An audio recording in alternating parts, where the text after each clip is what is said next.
My name is Cassie. I am 23 years old. I graduated as a qualified nurse this year and was given my first position as a home nurse. My patient was an English gentleman in his early 80s who suffered from Alzheimer's. In the first meeting, the patient was given his record, and from it I could see that he was a convert to the religion of Islam, therefore he was a Muslim. I knew from this that I would need to take into account some modes of treatment that may go against his faith, and therefore try to adapt my care to meet his needs. I bought in some halal meat to cook for him and ensured that there was no pork or alcohol in the premises, as I did some research which showed me that these were forbidden in Islam. My patient was in a very advanced stage of his condition, so many of my colleagues could not understand why I was going through so much effort for him. But I understood that a person who commits to a faith deserves that commitment to be respected, even if they are not in a position to understand.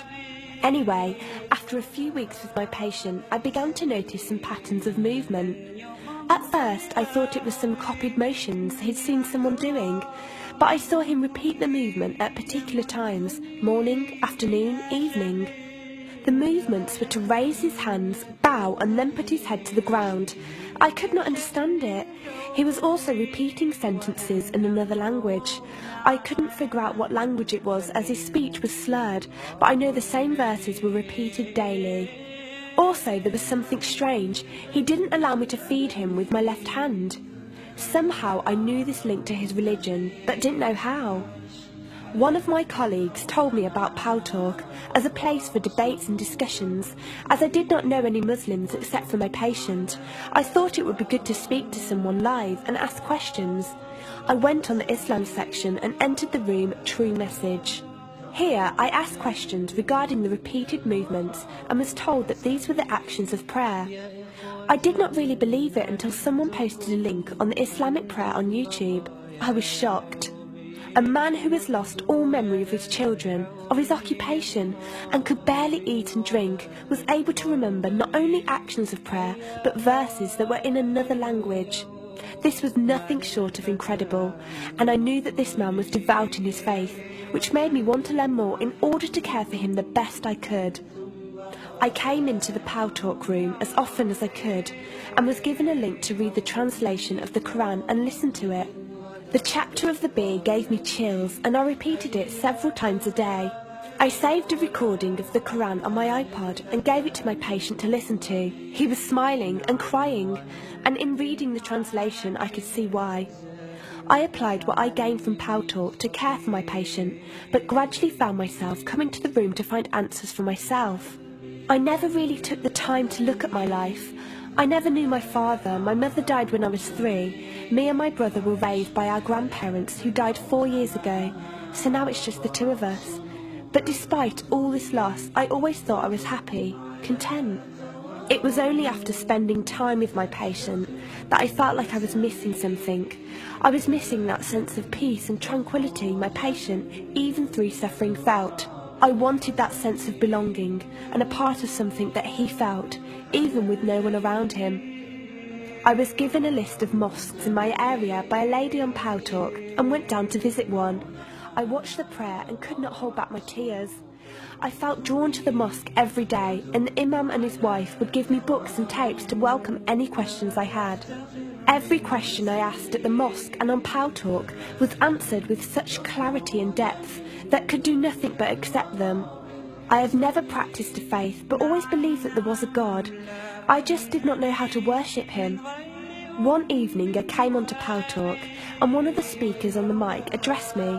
He asked me if I have any questions. I said no. He asked if I was happy with the answers I was given. I said yes. He then asked what was stopping me accepting Islam. I could not answer. I went to the mosque to watch the dawn prayer. The imam asked me the same question. I could not answer. I then went to tend to my patient. I was feeding him, and as I looked into his eyes, I just realised he was brought to me for a reason, and the only thing stopping me from accepting was fear. Not fear in the sense of something bad, but fear of accepting something good and thinking that I was not worthy like this man.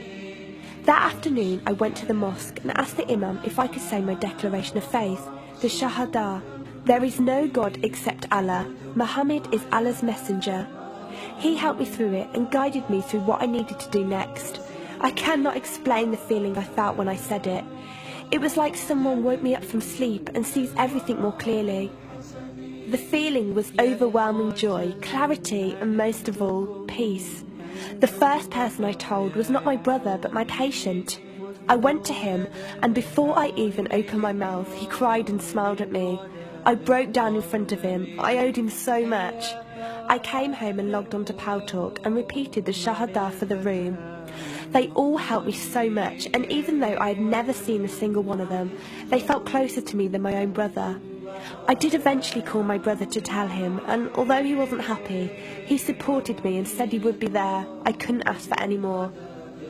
After my first week as a Muslim, my patient passed away in his sleep while I was caring for him. Inna lillahi wa inna ilaihi raji'un. He died a peaceful death, and I was the only person with him. He was like the father I never had, and he was my doorway to Islam.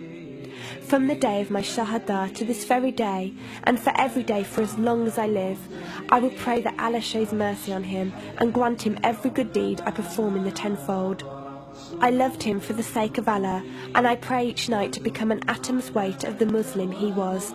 Islam is a religion with an open door. It is there for those who want to enter it.